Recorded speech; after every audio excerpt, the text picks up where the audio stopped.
Grill করব, ওভেনে করব না, প্যানে করব। আর এখানে আমি প্যানের গ্রিল করব। এই জন্য আমি আমার এই রেসিপিটা আসলে আমি আমার মতো করে আমি করব, যেহেতু আমি বর্তমানে একটু ডায়েটে আছি, এই কারণে তেমন সসটা আমি কোনো কিছু ইউজ করি নাই।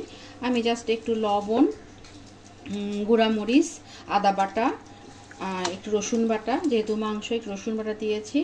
আর এখানে দিয়েছি আমি হচ্ছে একটু ওই যে সয়া সস আর একটু গরম মশলার গুঁড়া, এই আর কিছুই না তেমন। এটা দিয়ে আমি হচ্ছে এটাকে ভালোভাবে মাখাবো। এটাকে মাখায় আমি ঘন্টা 2-3 রেখে দিব। রাখার পরে আমি এটাকে এর মধ্যে আমি একটু সরিষার তেল দিয়েছি, যেহেতু আমি ডায়েটে আছি আমি সরিষার তেল দিয়েছি। সরিষার তেল দিয়ে এটাকে আমি আস্তে আস্তে তারপরে প্যানে আমি এটা ভাজবো।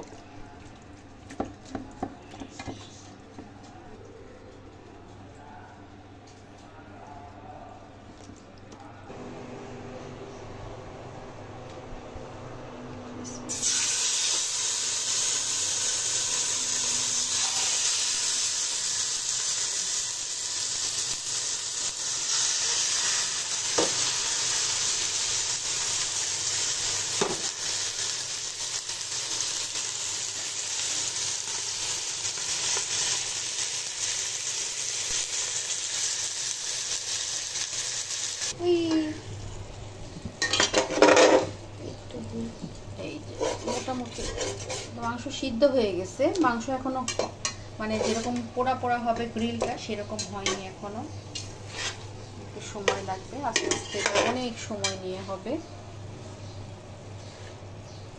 যেহেতু আমরা ইফতারের টাইমে খাবো। আর এই জন্য দুপুরে উঠাই দিয়েছি, আস্তে আস্তে আস্তে আস্তে হোক। শুনো শুনো,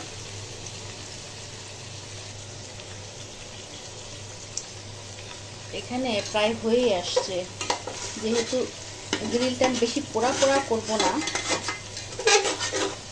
কারণ এটা জাস্ট আস্তে আস্তে সিদ্ধ হবে। তারপর সিদ্ধ হয়ে গেছে, আর একটু লাল লাল হবে,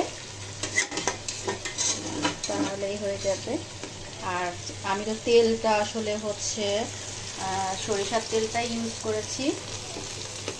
তবে ইয়েটা আমি যখন কড়াইটা দিয়েছিলাম তখন কিন্তু আমি জাস্ট অলিভ অয়েল একটু ব্রাশ করে তারপর চিকেনটাকে আমি এর মধ্যে দিয়েছি। আর সবাই আমাকে সাপোর্ট করবেন, আমার আসলে যেহেতু এটা ইউটিউবের নতুন চ্যানেল, সবাই আমাকে অনেক অনেক ভালোবাসা দিবেন, অনেক সাপোর্ট করবেন, পাশে থাকবেন।